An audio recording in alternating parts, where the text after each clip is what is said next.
A genius scientist accidentally logs out of his life and is reborn in the Joseon era, traveling hundreds of years across time and space. Fortunately, he is reincarnated as the crown prince of the Joseon Dynasty, one of the most famous kingdoms in Korean history.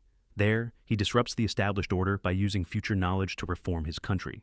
While other nations rely on oil lamps, his country uses electric lights. While others use horse-drawn carriages for transportation, his country has trains. While others go to war with swords and arrows, his nation dominates the battlefield with machine guns.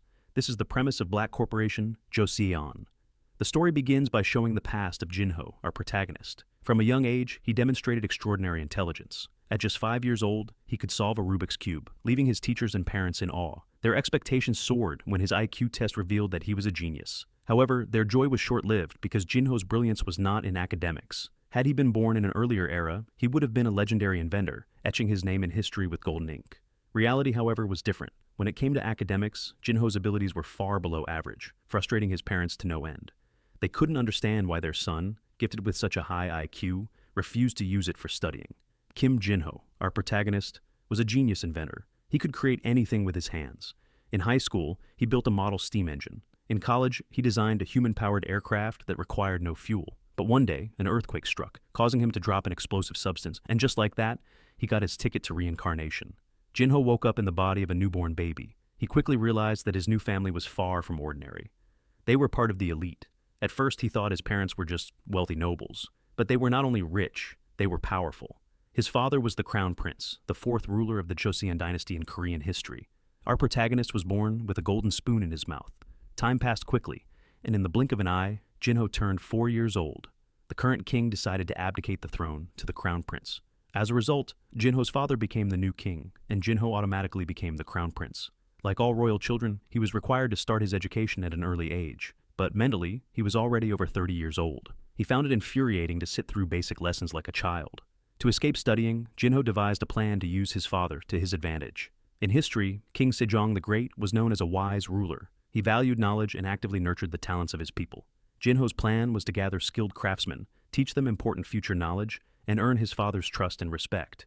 He dreamed of living a luxurious life, reaping the rewards without working. However, first, he needed to appear diligent and studious to gain people's trust and manipulate them easily. The first step of his plan was to win over his teachers, as they would hold important positions in court once he reached adulthood. More importantly, he needed to train these individuals to become his loyal subordinates in the future. The next day, while on his way to his study, Jinho suddenly caught a foul stench. He looked around, wondering what was causing such a horrible smell. Then, right in front of him, he spotted a large pile of dung on the grass. He thought, seriously? Did people in ancient times relieve themselves anywhere they wanted?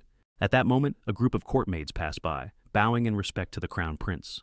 Jinho was about to continue his walk, but the foul smell hit his nose again. He turned and noticed that the last maid in the group had accidentally stepped on the dung, staining her gown. Jinho was furious. He realized that the culprit behind this mess was a palace maid. As someone from the modern world, he could not tolerate such unhygienic behavior. Determined to prevent this from happening again, Jinho decided to take action. Later, Jinho spoke with his teacher. On my way here today, I saw a maid with dung on her gown. It's natural for people to relieve themselves, but if it gets on their clothes, that's unacceptable. One of the teachers argued that clothing was not only meant to cover the body, but also represented social status. Therefore, some inconveniences should be tolerated. With his modern mindset, Jinho immediately interrupted the teacher. Even if someone wears tattered clothes, their virtue will still shine in this world. Don't you see that judging a person's status based on their attire is outdated? The teachers fell silent, realizing they could not argue with him. They quickly changed the subject. One of them said, "This is not something that can be solved overnight, Your Highness. Do you have any other questions?" Jinho cursed them in his mind, annoyed by their evasiveness. He continued his discussion. Recently, I read a report about the invasion of Tsushima Island. It was said that everyone, from nobles to commoners, had to enlist because the defense forces were severely lacking. Why don't we train a naval fleet? Jinho fired a barrage of questions, leaving the teachers stuttering. It seemed they were completely at a loss. I also want to know, why didn't we evacuate the civilians from the island? If you're worried about Japanese pirates occupying the land, wouldn't it be better to relocate the people to the north? The more Jinho spoke, the more the teachers began to sweat. They never expected the crown prince to be so knowledgeable about national affairs. But no matter how much Jinho pressed them, the old foxes insisted that this was beyond their control. Hearing this only made Jinho angrier, but there was nothing he could do. After that incident, the old scholars began gathering to talk in secret. They were amazed at how intelligent the crown prince was. Even though he was only 5 years old, he was already smarter than his own teachers. They discussed among themselves, saying that if the crown prince was already this brilliant, they should start teaching him more advanced topics.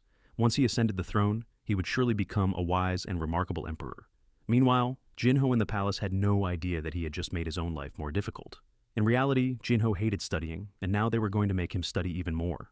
Jinho was still upset with the old scholars for their arrogance. According to history, the original owner of this body would die young due to overwork. Jinho had planned to start taking action when he turned 10, but given the current situation, he realized he needed to act sooner. 3 years passed in the blink of an eye, and now Jinho was 7 years old. He was officially crowned as the crown prince in front of the entire court. The ancient rituals were too complicated and tedious, making him feel utterly exhausted. However, after years of grueling studies, he had finally secured his rightful position as crown prince. Now, he was allowed to participate in court sessions alongside his father and the ministers. There, he could propose some plans to develop the country, strengthen its wealth, and solidify its power. However, the biggest problem was that the kingdom didn't have enough funds to operate. Even though he had been crowned crown prince, he was still just a 7-year-old child with no real power.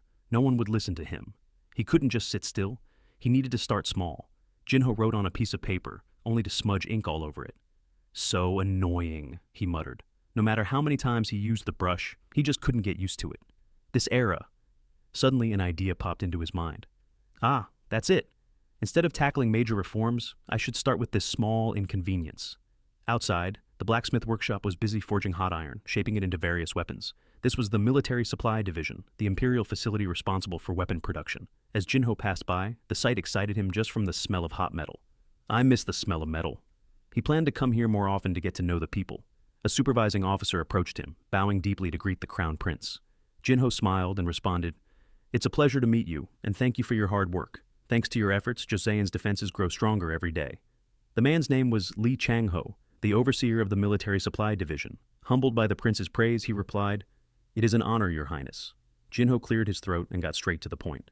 "I'm here looking for someone. Who is the best craftsman here when it comes to handling metal and gold?" Lee Chang-ho pondered for a moment before replying, "There is someone who might be able to help." Lee Chang-ho quickly summoned the blacksmith in question. As soon as the man saw the crown prince, he knelt and bowed deeply, saying, "This humble servant greets your highness, the crown prince." Jinho humbly replied, "Oh, don't say that. How can someone working in the military supply division, responsible for strengthening Joseon's defense, be considered lowly?" The blacksmith quickly responded, "Your highness is right. Your kindness knows no bounds." Then Jinho took out a scroll and said, "Come closer. I have something I want to ask you." He placed the blueprint on the table and asked, "Can you make this?" The blacksmith examined the sketch with a puzzled expression and asked, "What is this?" Jinho placed the scroll down and explained that it was a replacement for the brush. The blacksmith's face showed clear astonishment. It looked like something that could hold ink inside and release it while writing, but the most crucial part seemed to be controlling the amount of ink that flowed out with each press. Jinho was delighted to see that the blacksmith had grasped his idea perfectly. Additionally, there needs to be a small round bead at the tip to prevent too much ink from soaking into the paper. More importantly, can you make the slit where the ink flows out as narrow as possible? The blacksmith replied honestly, "If I do my best, I think I can make it around 5 mo-yu." Jinho started calculating in his head. 5 mo-yu was about 3 centimeters, so 1/10 of that would be roughly 0.125 centimeters. Jinho was surprised that the blacksmith could estimate it so accurately. However, we need to produce many of these pens, and they must be finished as soon as possible, not within a month. Since the tip of the pen will be in contact with liquid, we should use gold and silver to prevent rusting. These will be made by hammering thin plates, so if we create the mold properly, we can produce about 20 pieces per day. The blacksmith pointed at the drawing and said, "The main issue is this slit." Jinho continued discussing the details with the blacksmith. When writing, the slit needed to be as thin as a strand of hair. Jinho muttered to himself, "About the size of a mechanical pencil tip. Maybe 0.5 millimeters should be enough." After some calculations, the blacksmith decided on a specific size. Jinho asked seriously, "How long will it take to complete?" The blacksmith replied, "If you give me 2 days, I'll give you 3 days, and bring me your best final product." The blacksmith gladly accepted the crown prince's request. 3 days later, the blacksmith presented the finished product. He had made 5 different pen tips, each with a slightly different slit thickness. The blacksmith said, "Please try them and choose the one you prefer." Jinho attached the pen tip to the pen body and nodded. Carefully, he dipped the tip into the ink tray and made a quick stroke on the paper. The pen tip produced an elegant, smooth line, exceeding his expectations. Jinho smiled in satisfaction while the 2 craftsmen stood in awe. "I love it. You did an outstanding job," Jinho praised. "It was all thanks to your guidance, your highness," the blacksmith humbly replied. After testing all the pen nibs provided, Jinho chose one and ordered 100 more in the selected size. He also added a special request for 10 pens to be engraved with a plum blossom design on their golden bodies. Without hesitation, the blacksmith agreed to Jinho's request. After concluding their discussion, Jinho quickly left the workshop. Li Chang-ho remarked, "His Highness is truly mature for his age." Gong nodded in agreement and said, "I heard he just turned 8 this year, but the way he speaks and acts is more like a 30-year-old Li Chang-ho." Li Chang-ho turned to him and said, "Look at yourself. You've received something truly great." In Gong's hands was a piece of paper with the words, "The greatest craftsman of Joseon," written on it, stamped with the handprint of Crown Prince Yi Hyang. This revealed that Jinho's name in this life was Yi Hyang. Gong deeply treasured the gift. He even planned to find the best carpenter to craft a frame for the certificate given by Crown Prince Hyang, intending to keep it as a family heirloom. Finally, the pen nibs requested by Crown Prince Yi Hyang were completed, with intricate plum blossom engravings decorating them. The pen glided gracefully across the paper, producing beautifully smooth lines. When King Sejong tried it, he was utterly amazed by the pen created by Crown Prince Yi Hyang. In the 3rd year of King Sejong's reign, the Crown Prince presented the golden pen to him. After testing it, King Sejong couldn't stop praising it. Writing with this pen made his wrist and arm feel incredibly comfortable. Even when writing quickly, the strokes remained elegant. King Sejong said, "The Crown Prince has created something truly remarkable." With humility, the Crown Prince responded that he was unsure how to react, as he felt unworthy of such praise from King Sejong. King Sejong then ordered the royal historians to record what the Crown Prince had accomplished that day. The historians bowed and acknowledged the command. King Sejong repeatedly admired the pen, then noticed something special. "Is this a plum blossom?" The Crown Prince quickly answered, "Yes, it is a plum blossom engraved on the pen nib, as it is the symbol of the royal family." The more the Crown Prince explained, the prouder King Sejong became. This is truly impressive, but how did the Crown Prince come up with this idea? As expected, the king was curious about the inspiration behind the Crown Prince's creation. The Crown Prince paused for a moment, thinking to himself. "One day, as my father dipped his brush into the ink, I noticed something unusual." The king raised an eyebrow. "Unusual?" the Crown Prince continued. "I saw the ink being absorbed by the brush bristles. Normally, water flows downward, but what I saw was the opposite. How could I not find that fascinating?" He then added, "That's when I started working on this pen." The king was impressed by the Crown Prince's intelligence. "Many people have used brushes, but none have thought like you. Isn't this a perfect example of learning through observation?" said King Sejong. "Thank you for your kind words, father. I have a request," the Crown Prince said. "Go ahead," replied King Sejong. "Eunuch, bring it here," the Crown Prince ordered. The eunuch stepped forward, carrying a mysterious box. Crown Prince Yi Hyang turned to his father and said, "Please distribute these golden pens to the historians and court ministers." The king, intrigued, asked, "All of these pens?" The Crown Prince proposed that ministers and officials who needed to write quickly should use them, and that historians who tirelessly recorded everything could benefit from these pens. Everyone's eyes widened in surprise. No one had ever thought about empathizing with the historian's work before. The king then asked for opinions. "I believe the Crown Prince's idea is excellent. What do you all think?" Do the ministers agree with his suggestion? One minister responded, "We believe the Crown Prince is right. For someone so young, he already thinks about the well-being of his officials. It's truly admirable." Finally, the king granted permission to distribute the golden pens to the historians and court officials. Throughout the session, King Sejong smiled with pride, and the ministers shared in his joy. "Your Majesty, the Crown Prince has a deep and thoughtful mind," they said. The Crown Prince smiled in satisfaction. Not long after, the golden pen he created sparked a new trend in Joseon. In the 3rd year of King Sejong's reign, the Crown Prince introduced the pen to the court, and the reaction was overwhelming. Officials and ministers fell in love with the invention, and soon everyone was talking about it. "Have you tried the golden pen created by the Crown Prince?" "I have. It's truly remarkable." One reason for its immense popularity was that it made writing official documents much easier. In addition, Hyang designed a portable writing pad for generals, allowing them to write comfortably anywhere when issuing urgent commands. It became the perfect companion for the golden-tipped pen. King Sejong was delighted. He ordered the mass production of both items and distributed them to the generals alongside Hyang's golden pens. As a result, these innovations brought significant changes to the kingdom. In the capital, merchants were busy with their booming business. "How much for this pen?" a customer asked. 7 kilograms of rice. But for you, I'll lower it to 6.5, the merchant replied. The customer tried the golden pen before buying it and was amazed by its beauty and ease of use compared to a traditional brush. "So, this is the golden tip pen everyone's talking about?"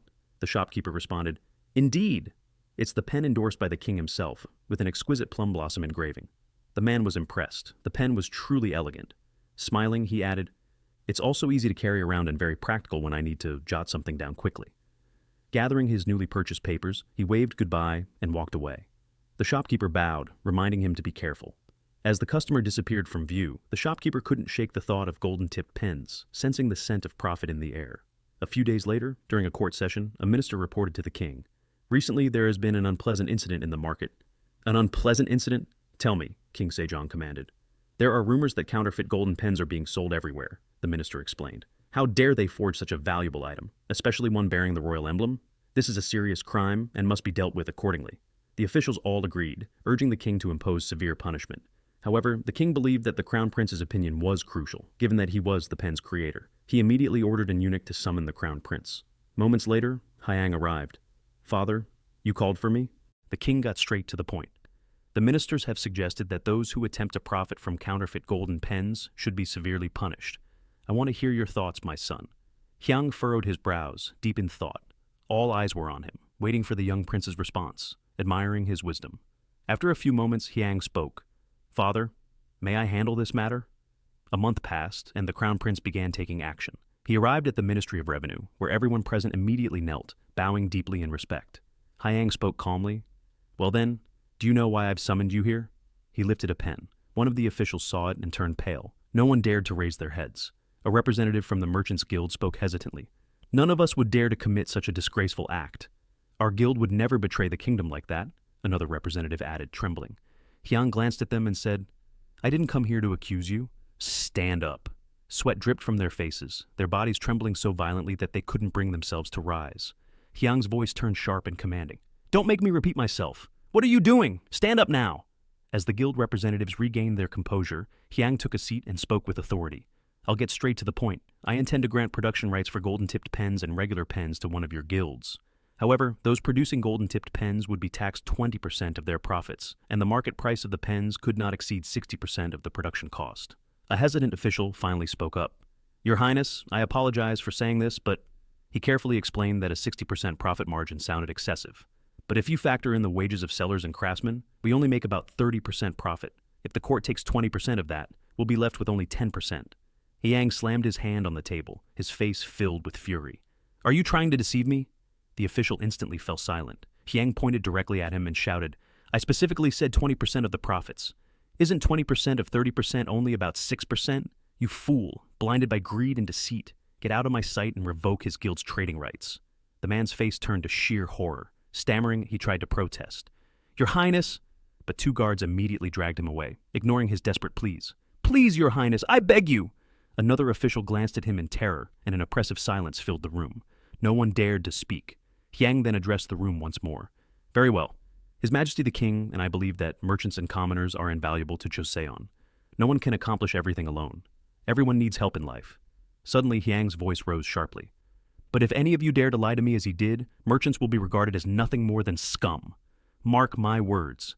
Everyone bowed deeply and responded in unison. "We will remember your words well, Your Highness." With that, the discussion regarding the golden pen production was settled without further opposition. After the meeting, Hyang called for Eunuch Zhou to speak with him privately. A slight smirk formed at the corner of his lips. "You handled things very well, Eunuch Zhou," Hyang remarked. "I wouldn't dare, Your Highness, but may I ask, why did you do this?" the eunuch inquired. Hyang let out a quiet sigh. "You know I'm still too young. I had no other choice." Eunuch Zhou nodded in understanding. "That is true. Very well, Your Highness. With your permission, I shall take my leave and rest." As Hyang watched him go, he felt deeply satisfied. Everything had gone exactly as planned. A government official suddenly spoke up. "Your Majesty, I, General Sung have something to say." His voice was firm as he continued. "We cannot proceed with the Crown Prince's plan." With unwavering confidence, he addressed the king directly. This was the first time Hyang had faced such political intrigue since his reincarnation. Until now, he had always been met with endless praise and admiration, especially after the success of the Golden Pen, which had gradually filled the government's treasury. The national budget had never been as large as it was now, and the financial situation was steadily improving. King Sejong and his ministers had begun to recognize the positive impact of commerce. The king himself praised Hyang, saying, "The crown prince has truly accomplished something remarkable." However, those who disapproved of him had started gathering in secret. A group of conspirators met in hushed discussions, expressing their concerns that the court was becoming too accommodating to merchants, potentially lowering its status to that of common traders. They believed the king and his ministers were being overly generous. One minister stroked his beard and said, "The root of all this is the crown prince. We must act quickly and bring this to the king's attention before things spiral out of control." The group agreed. No matter how intelligent the crown prince was, he was still just a child. Allowing a child to make such important decisions was a grave mistake. However, before they could act, the great retired King Taejong passed away on May 10th, in the 4th year of King Sejong's reign. He died at the age of 56. With his passing, the conspirators had no choice but to postpone their plans. It seems we must wait for another opportunity, one of them remarked, and the others nodded in agreement. Meanwhile, Hyang was consumed with work day and night. He buried himself in books imported from China, standing with his hands on his hips and an expression of confidence. He hoped they would help him overcome his challenges and serve as inspiration for his ideas. By using these books as references, no one would question where his ideas originated, but even as he strategized, a dark expression crossed his face. "I need to learn how to lie," he muttered, "so everything goes according to plan." During a formal presentation at the court, Hyang clearly and logically laid out his proposal. "That is why I believe it would be much easier if these Hindu numerals, which the Westerners refer to as Arabic numerals, were used in our country." "What do the ministers think of the Crown Prince's proposal?" King Sejong asked. Minister of Taxation Kim Jong stepped forward.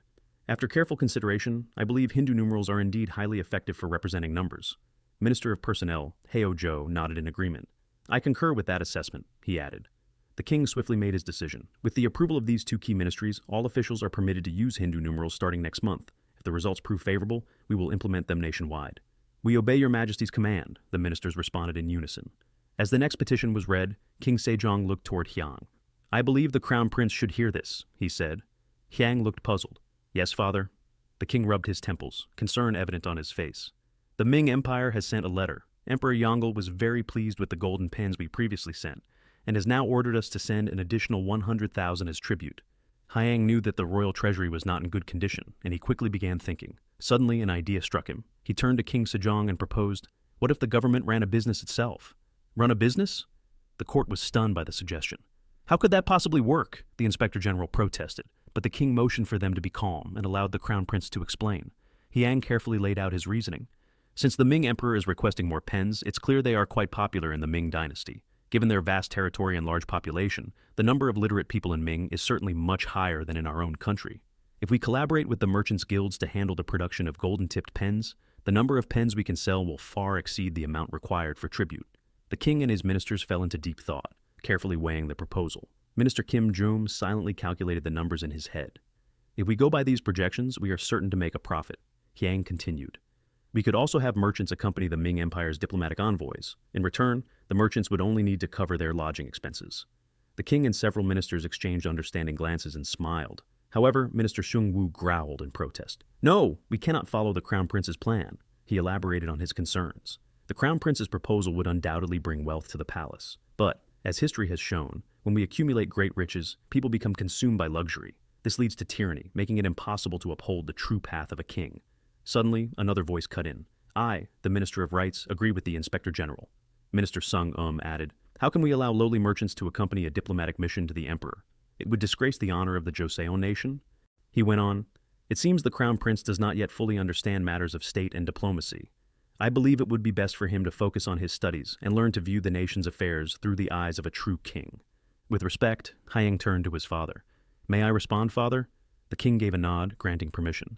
Hyang then looked straight at Sung "Are you saying that if we become wealthy, people will fall into decadence, ultimately leading to tyranny, and that this is inevitable, based on past events?" Sung began to answer, but before he could finish, Hyang interrupted. "If we look at history, people have had to sweat and bleed to maintain their luxuries." "Are you accusing me of exploiting the people's sweat and blood?" Sung shot back. "Haven't I already said that we are bringing in wealth from outside our borders?" But Hyang was undeterred. Even if the results have been favorable so far, there is no guarantee that will always be the case. And when things turn bad, it's the people who will suffer the most. Standing his ground, he then asked, "Are you only living for today, General Sung Sung furrowed his brows. "What are you implying?" Hyang didn't hesitate. "How can you be so sure that the golden pen is just a one-time success? Merchants don't only sell golden pens, after all." Sung frowned. "Do any high-ranking officials even use these pens?" "At first, many may have bought them out of curiosity," Sung continued. "But in the end, they can never compare to the elegance of a traditional brush. They will remain nothing more than trivial playthings." Minister of Taxation Kim Jeom interjected. "General, you are mistaken. Do you know how many golden pens were sold in just 1 month? 400 within the government, and over 1,000 in total." Sung was stunned. "In a single month? How could something so insignificant sell in such numbers?" Hyang smiled faintly. "I apologize. Perhaps it seems trivial because it was created by a mere child." Realizing his mistake, Sung quickly bowed. "Forgive me, Your Highness, for my rudeness." Hyang raised his voice. "That is why, for the prosperity of our people, our relationship with merchants is crucial." Hyang then called for a eunuch. "Bring me the book from my study titled Geography of the World." Moments later, the book was placed in King Sejong's hands. This is one of the books I collected thanks to the envoys we sent to the Ming Dynasty. It details the geography and regional products of Ming and its neighboring countries. It also records that both the Ming Dynasty and the Dai Viet Dynasty harvest more wheat than our Joseon Kingdom. They have abundant food reserves. Piang continued. Many of our impoverished people suffer from hunger because our harvests are scarce due to droughts and spring famines. That is why we must use the profits from these envoys to buy wheat and provide relief for our people. Once again, Sungum voiced his strong objection. The true path of a king lies in honest poverty. Both the ruler and his people should find contentment in living humbly, take joy in acting with integrity, and build virtue. Hyang raised his voice. Are you saying we should be proud of poverty and find happiness in honest suffering? Do you truly believe the people wish to live in righteous destitution? The people are simply poor. They die of thirst in the summer, freeze to death in the winter, and starve in the spring. In such a dire situation, who would praise their ruler for his virtue? Hyang spoke with unwavering conviction. There is a saying, even a nobleman would climb walls if his child starves for 3 days. No parent can sit idly while their children go hungry. A king is the father of his people. His children are crying out in hunger. Shouldn't a father do something for them? Upon hearing these words, King Sejong involuntarily exclaimed with enthusiasm, My son, that was an excellent speech. The scribes looked around in confusion before hurriedly writing down his words. King Sejong cleared his throat, and the court officials who had opposed the crown prince's ideas fell into silence, their gazes fixed on the king. He took a moment to regain his composure. As Hyang observed him, the silence lingered, with everyone waiting in quiet anticipation. Then, the king finally spoke. Crown Prince, please continue, he commanded. Yes, father, Hyang replied. The ministers and nobles outside the palace can endure hunger because they understand why they must do so and how to withstand it. But the common people lack that knowledge. They do not know how to endure hunger. If we truly wish to teach them, we must first alleviate their suffering, at least a little. That is true, King Sejong declared, slamming his hand onto the table with a loud thud. The entire court watched in stunned silence. Inwardly, Hyang thought, My father is so fired up that he might explode. Let's wrap this session up quickly, he continued. Throughout history, the will of the people has always been the will of heaven. Even if we uphold virtue, what would the gods think of us if our people are still crying out in misery?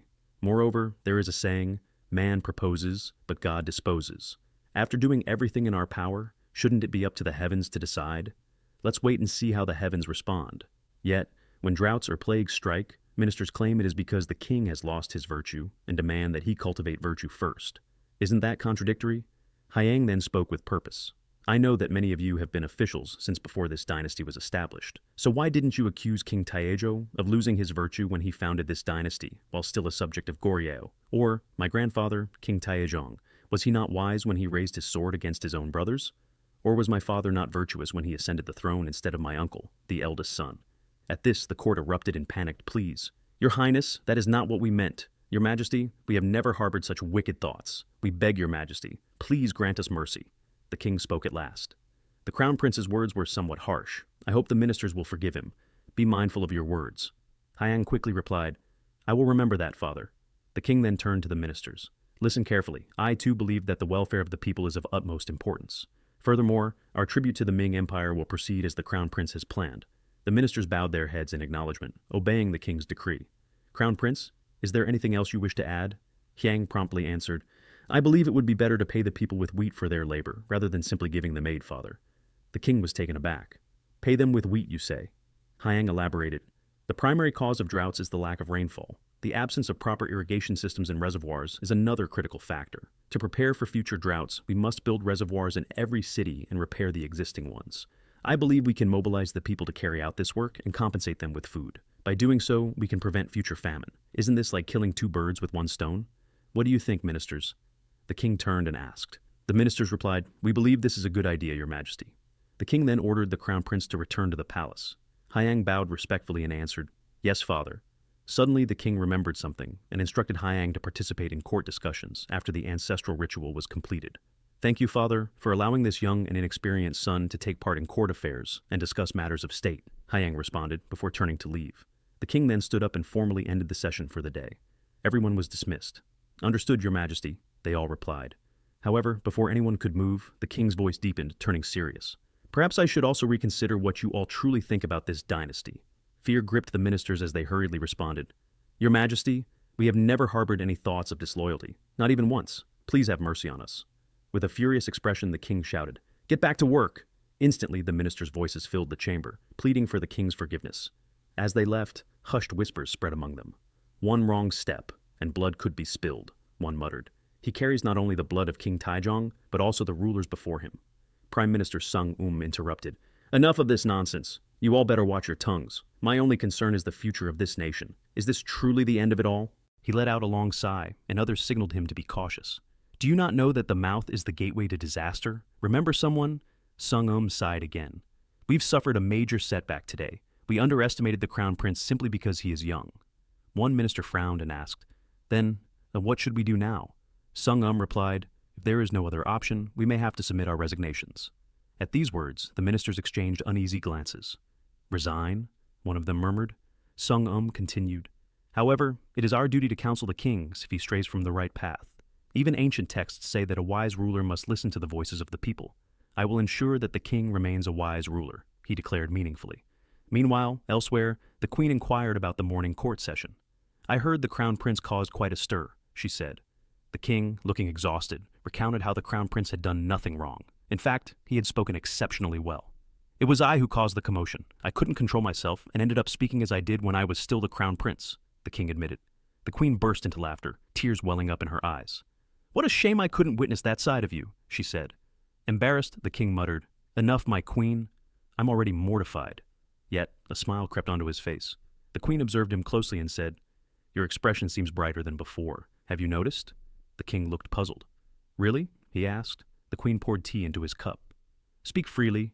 Besides, there's no need for your majesty to fear the scribe's pens, is there? She said, taking a sip. The king nodded. You're right. My priority should be my own peace of mind.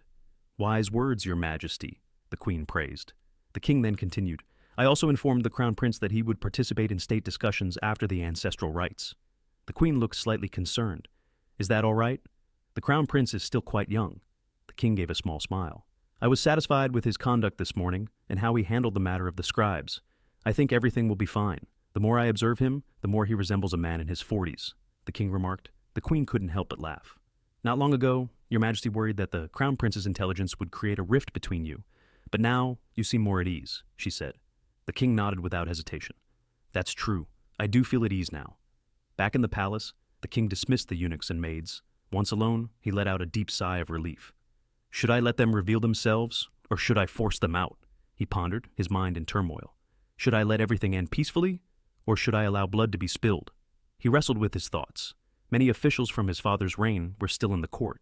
He needed ministers who were loyal only to him. When King Sejong issued the order, the Ministry of Taxation began producing golden pens to be sent as tribute to Emperor Yongle. However, a serious problem arose during the preparations. What did you just say? They can't meet the production deadline? A court official responded, Forgive me, your majesty. But the Merchants Guild responsible for producing the golden pens has reported that they are unable to complete the required quota on time. Just as he had expected, the Crown Prince said, Given the current state of the workshop, it's impossible to produce the golden pens on schedule. He then turned to the king and asked, Father, I'd like to confirm something. May I summon a representative from the Merchants Guild? Sung immediately objected. That is unacceptable. How can we allow lowly merchants to step into a place where the affairs of the nation are decided? But the king calmly replied, Inspector General, are you saying this because you already know the answer? Sung hesitated. Your Majesty, The king continued, I appreciate your loyalty. But why do you refuse everything outright instead of proposing an alternative solution? Lowering his head, Sung apologized. I beg your forgiveness, your Majesty. The king then gave the order to summon the merchant. Before long, a representative from the guild was brought in and knelt before the king. Your humble servant greets your Majesty, the merchant said. The king nodded. I have called you here because the Crown Prince has some questions for you. Answer truthfully. Yes, your Majesty, the merchant replied. The Crown Prince then spoke. I heard that your guild is unable to produce the golden pens on time. Why is that? The merchant explained. Golden pens are intricate works of art. We must be extremely careful in crafting each one. Even if we speed up the process, there are still limits to what we can do. The Crown Prince asked again, So, is it true that each pen is crafted entirely by a single artisan? That is correct, your Majesty, the merchant confirmed. The Crown Prince paused for a moment before turning to his father. Father, I have a solution, but I need to speak with the artisans from the guild first. Once again, Sungum protested. Your Majesty, first a lowly merchant, and now the Crown Prince wants to summon an artisan to this esteemed place? Please reconsider. But the king, losing patience, shouted, Silence! Why should I not call upon them when this concerns national affairs? Sung, still dissatisfied, tried to argue again. Your Majesty, I was only... The king cut him off sharply. If you continue to argue, I will begin to question your loyalty." The room fell into a heavy silence. No one dared to say another word. The king then gave the order to summon the artisans. When the artisans arrived, the crown prince greeted them.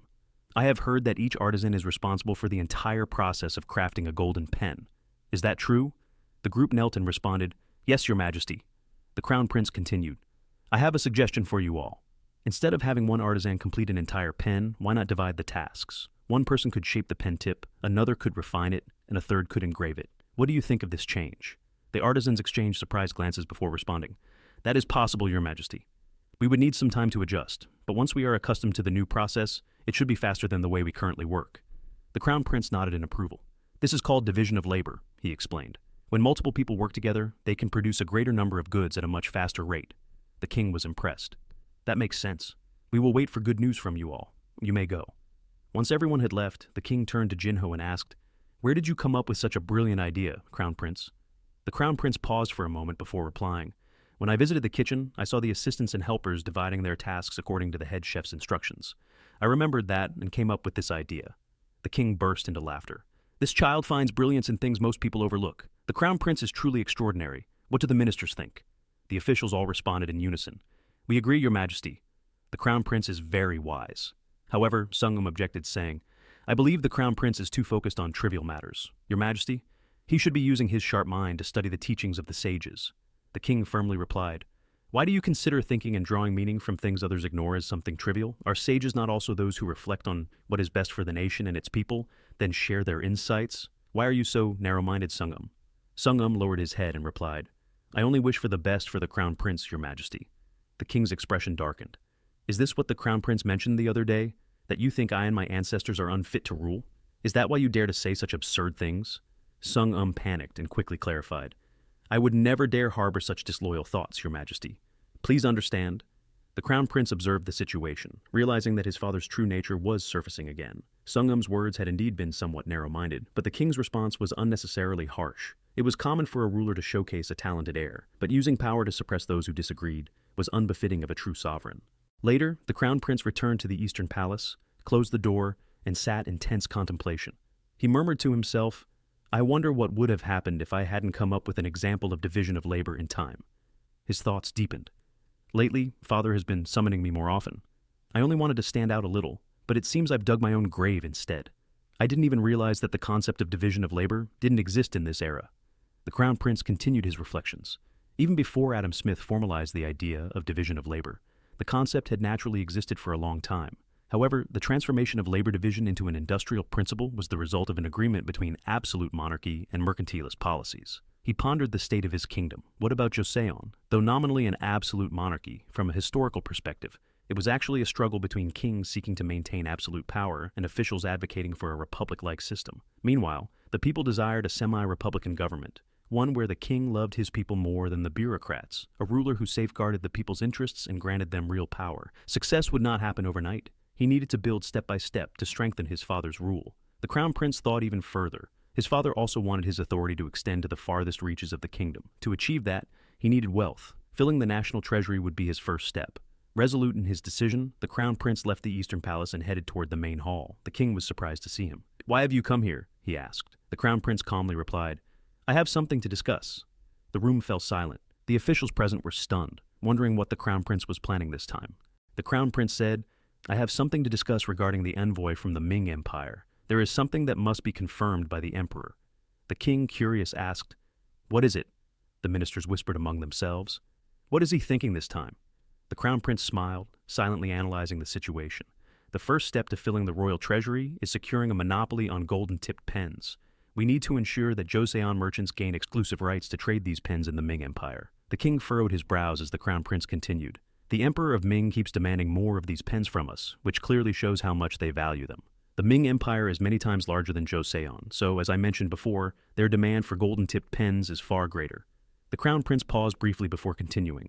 "Moreover, every time the chief envoy comes to our nation, they always demand excessive tribute. Therefore, we must request an imperial decree to limit their demands." A nervous Sung immediately interrupted. "Your Highness, that is impossible. The Ming Empire sees Joseon as a subordinate state. How dare a vassal complain about their lord's demands? That would be highly disrespectful." However, the Crown Prince challenged him. "How is it disrespectful? Are you saying it's acceptable for a great empire to oppress a smaller kingdom? Sung insisted. That's not the issue. If we suddenly reduce the tribute we've been offering all this time, there will undoubtedly be consequences. The crown prince grew frustrated. This old man always opposes me, he thought. Raising his voice, he said, "Do you know where all this tribute comes from? Isn't it the result of the hard work of our people? Furthermore, the amount of tribute the Ming Empire demands keeps increasing, which means less food for our people. At this rate, even the taxes that fill our royal treasury will dry up. Shouldn't we prevent this disaster before it happens?" Sung remained firm. "That is because your highness still does not fully understand state affairs. The people in these envoys are all eunuchs. They are the closest servants to the Ming emperor. If they speak ill of us to the emperor, we could face grave danger." The crown prince retorted sharply, "Do you really think the Ming emperor is a fool?" Sung stammered, "That's not what I meant. But your highness is still too young. I fear you may bring great harm in pursuit of minor gains." Now angered, the crown prince shot back, "What does this have to do with my age? Did you just say bringing great harm for minor gains?" He continued, "Every time a Ming envoy arrives, the tribute that they take stretches for miles. Isn't that wealth plundered from our treasury and our people?" Fixing his gaze on Sung the crown prince pressed on. "The wise men of ancient times said that a true official ensures the people can live in peace. Yet you insist on bowing to and serving these eunuchs. How can you possibly believe this is right?" Sung tried to respond. "Your highness, you are exaggerating. We are not bowing to them." But the crown prince cut him off. "I am not finished. Seeking profit must never come at the cost of our nation's honor and dignity." He then quoted an ancient teaching, "A righteous man, even when living in luxury, still shows compassion.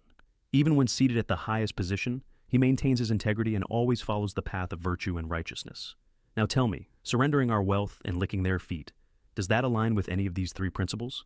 If not, how dare you still call yourselves virtuous officials? After saying that, the crown prince knelt before his father and earnestly pleaded, "Father, please allow me to lead this envoy. This time, I will personally submit a petition to the emperor of the Ming Empire and do everything I can to put an end to this unjust practice. I beg you, grant me your permission." He looked at the king with unwavering determination. "It is true that I am still young, only 9 years old, but my resolve stands taller than the highest mountain." The king massaged his temples, gazing at his son with deep consideration. "The journey to Beijing is long and full of hardships," he said heavily. However, the crown prince remained undaunted and replied, "Joseon is currently facing both crisis and opportunity. If we know how to seize it, this could lay the foundation for 1,000 years of prosperity. But if we fail, we will remain nothing more than a small, isolated nation." His eyes were filled with hope as he added, "I hope you understand my intentions." The king let out a long sigh and said, "Return to your quarters, crown prince." "Attendants, the crown prince seems too agitated. Escort him back and have him calm himself." Desperate, the crown prince cried out, "Please, father, please grant my request." But the king's command was absolute. With a heavy heart, the crown prince returned to the eastern palace. Once he arrived, frustration consumed him. He shouted, "Everyone, leave!" The attendants quickly exited, leaving him alone in the hall. His mind was in turmoil. "That damn Sung dares to look down on me just because I'm young. He has opposed me at every turn since the beginning. I won't let this slide. Just wait and see." His gaze sharpened. Then, calling for one of the eunuchs, he ordered, "Prepare for a journey to the Ming Empire." The eunuch was stunned. "What? Why so suddenly, your highness?" "I said, prepare my things now." Meanwhile, in the main hall, officials had gathered to discuss the matter. "Your Majesty, we cannot act as the crown prince suggests. We beg for your understanding, your Majesty." The king let out a deep sigh before speaking in a heavy voice. "Do you know how much sleep that child gets each day? No more than 6 hours. He is only 9 years old, yet he is already thinking about how to bring prosperity to this nation. And all of you do nothing but say, no, no, and no." The officials lowered their heads in shame. "We deserve to be sentenced to death, your Majesty. We deserve to be sentenced to death." Suddenly, a palace servant rushed in, panic written all over his face. "Your Majesty, there's a serious problem. The crown prince is preparing to leave." Everyone was stunned. The king's eyes widened as he exclaimed, "Where is he going?" A eunuch answered nervously, "It seems the crown prince intends to go to the Ming Empire." For a moment, the king stood frozen. Then, fury overtook him, and he slammed his hand down on the table. "That insolent boy! Does he think he can do whatever he pleases?" Fuming with rage, the king stormed out of the hall and hurried toward the crown prince's quarters. As he arrived, he spotted 2 eunuchs leaving the room. "You there! Stop right where you are!" he commanded. The 2 eunuchs immediately turned and bowed deeply. "Your Majesty, we offer our respects." The king glared at them. "Aren't you eunuchs from the Eastern Palace? Where do you think you're going?" One of the eunuchs hesitated before finally stammering, We were on our way to the royal secretariat, your Majesty." The king narrowed his eyes. "For what purpose?" Swallowing hard, the eunuch replied, "We were ordered to record all the tribute items given to the Ming envoys since the reign of the late King Taizong." Silence filled the air. The king's expression darkened even further. Then suddenly fury burned in his eyes as he growled. "Just what is that boy planning?" Meanwhile, in the Empress's chambers, a servant came running from outside, her voice filled with panic. "Your Majesty, the Empress, there's a serious problem." The Empress turned, startled. "Why all the commotion?" The servant, still catching her breath, finally managed to say, "The Crown Prince is packing his belongings. He's preparing to leave for the Ming Empire." The Empress's eyes widened in shock. Upon hearing this, real concern filled her voice as she exclaimed, "The Crown Prince is planning to go to the Ming Empire? Does he think this is just a simple stroll through the village? How did this happen?" The servant quickly responded, "He wants to stop the Ming envoys from demanding excessive tributes. A minister from the Ministry of Justice claimed the Crown Prince was overreacting, and that's why he decided to take matters into his own hands."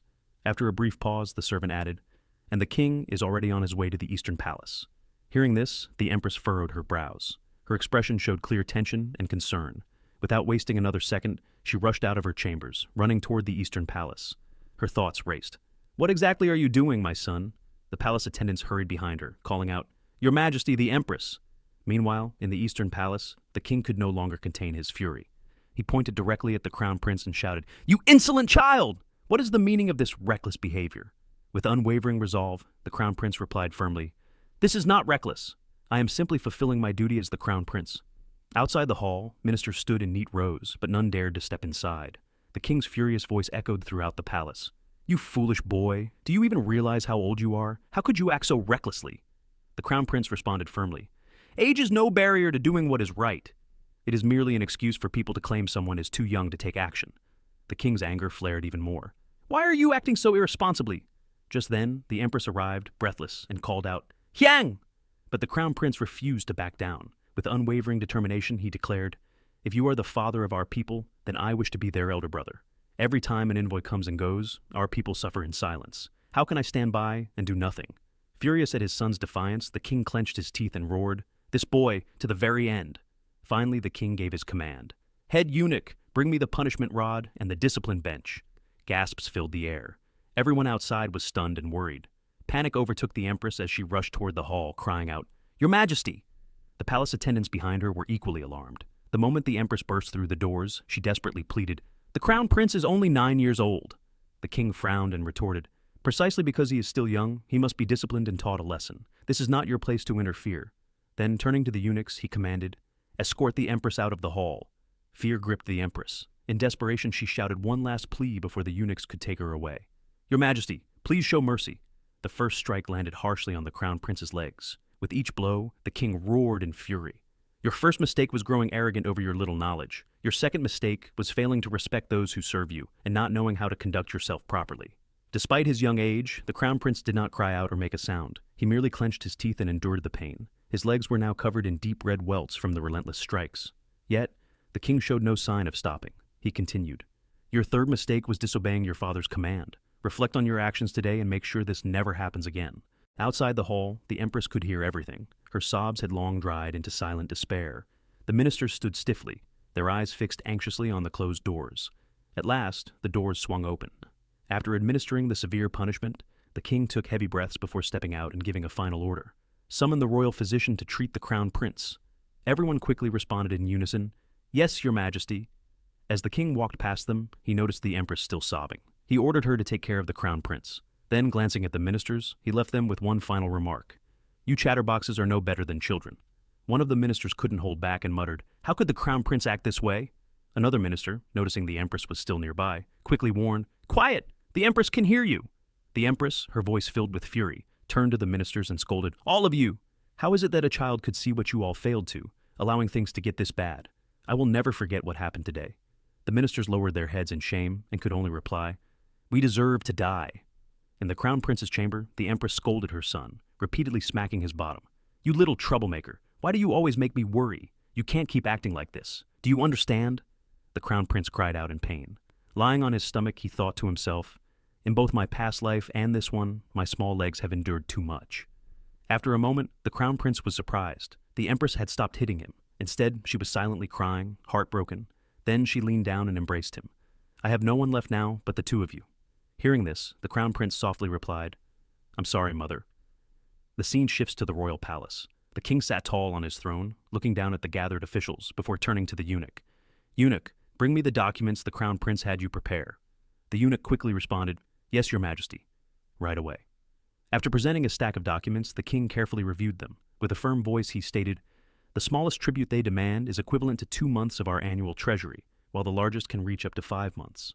Holding up the documents, he questioned, "Do you see this? This is the record of tributes given to the Ming Empire over the years. The amount we send has only increased. If we also count the goods looted from small villages, the total equals nearly a full year's budget. What do you have to say about this?" The ministers remained silent. Furious, the king slammed his hand against his chair and bellowed, "Why won't you answer me? Even a mere child like the crown prince has thought about this, yet none of you have?" The ministers lowered their heads and replied in unison, "We sincerely apologize, your majesty." The king then issued a stern order. "Select the envoy representative and his aides within 2 hours, then report back to me. If you fail to decide within that time, I will charge you all with treason." The ministers quickly responded, "Your wish is our command." That night, as the king gazed at the moon, the silence was broken by the empress's voice. "Your majesty." The king turned to her and asked, "What is it, empress?" She answered, "I stepped outside for some fresh air. I couldn't sleep." After a brief pause, she hesitated before speaking. "Your majesty, why did you punish the crown prince so harshly today? I feel like you were even stricter than usual." The king was silent for a moment before replying. "The crown prince is a smart child." Hearing this, the empress looked up and the king continued. "But there are times when he gets too caught up in his own intelligence. Today, he faced opposition from the ministers. And this is the result. A tree that grows too straight can be easily broken. Without the trust of the ministers, how can he ever rule the people properly?" The empress remained silent, watching him closely. The king added, "I believe the crown prince was born with the qualities of a wise ruler. That is why, from now on, I will teach him to the best of my ability, guiding him toward the right path." Hearing this, the empress gave a soft smile and replied, "I may not fully understand the deeper meaning behind your actions, but I have no objections if this is the path you wish to take." Despite the severe punishment he gave the crown prince, the king wasted no time in ordering the ministers to select the envoy and his aides. While the crown prince's actions were extreme, nothing he said was wrong. However, it was true that his approach had crossed the limits of what the king could tolerate, so he was punished. This video ends here, but the story isn't over yet. Don't forget to like and subscribe so you won't miss the next part.